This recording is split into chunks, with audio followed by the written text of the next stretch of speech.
Hey everybody, Dylan here. In this video we're going to talk about my recent experience getting laid off. So this is a video that I never thought I'd actually make, but it happened. It is what it is. So let's talk about it. Let's talk about the story of how it happened. So basically, I've been working at this job for almost 3 years now. I'm coming on 2 years and 10 months. Everything was all going good. I actually got a raise about, I'd say, 2 or 3 months prior. So in my mind, I thought I was doing well. I thought job security was quite good, but I always knew that in the back of my head, there was always a possibility that I would be laid off at some point in time. I don't know what it was. It was probably a gut reaction, but I just felt that inside in my heart. And so know it, I was right. So before going there, I really focused on being frugal. I was always a frugal person, right? And, that's always been one of the advantages that I've had is just my frugality. So I was always saving money, always make sure that I have a 3 to 6 month emergency fund. And so be it, I definitely ended up using it. So let's talk a little bit about the layoff itself. So the context is, I was chatting with HR, and I'm said, hey, my TN support letter, my TN is about to expire. I'm going to get together with my lawyer, and we're going to review it. I'm going to draft him a new support letter. Could you sign it for me? Right? And she said, you know what? Send over the support letter. We'll review it, that kind of thing. Now, I didn't think anything about this because this is the exact same language that she used when she originally signed my letter. So I thought nothing of it. It's like, great, let's set a meeting around 9:30 in the morning on a Wednesday, right, when you're in town. So she comes into town, and Wednesday comes around 9:30. So she's like, hey, can you come in and have a seat with me and not my boss, but the boss above him? It's like, this is a little bit strange, but okay.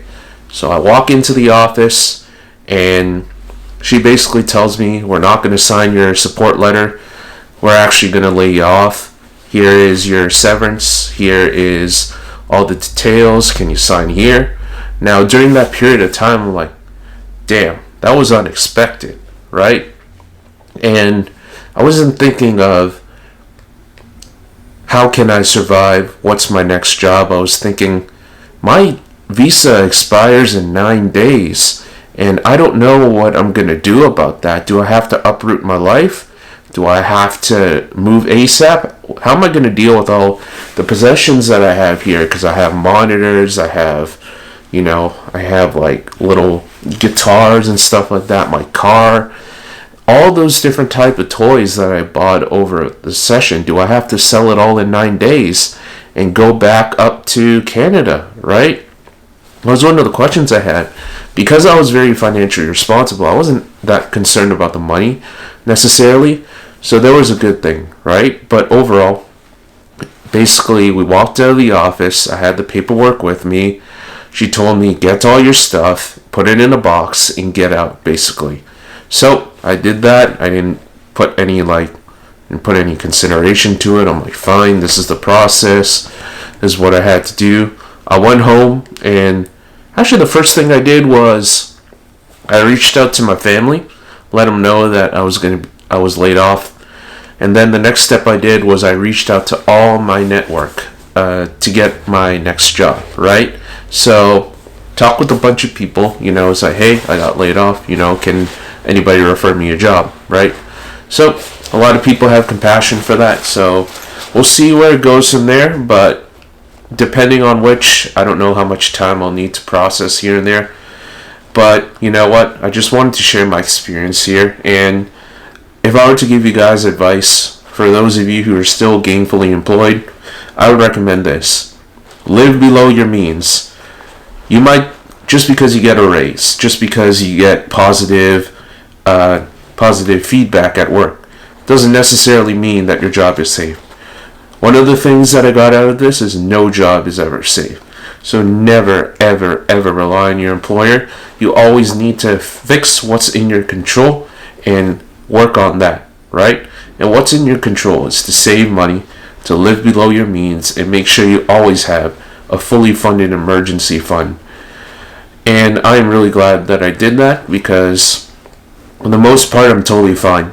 But I hope that video was helpful. I don't know what my next steps are for moving forward. I might take some time to kind of process all of this, kind of process what's going on. But I just wanted to share a quick life update here. Content moving forward, don't know what really is going to happen, but I'll keep you guys posted in the journey. So, if you enjoyed the video, don't forget to like, comment, and subscribe, and I'll see you in the next one.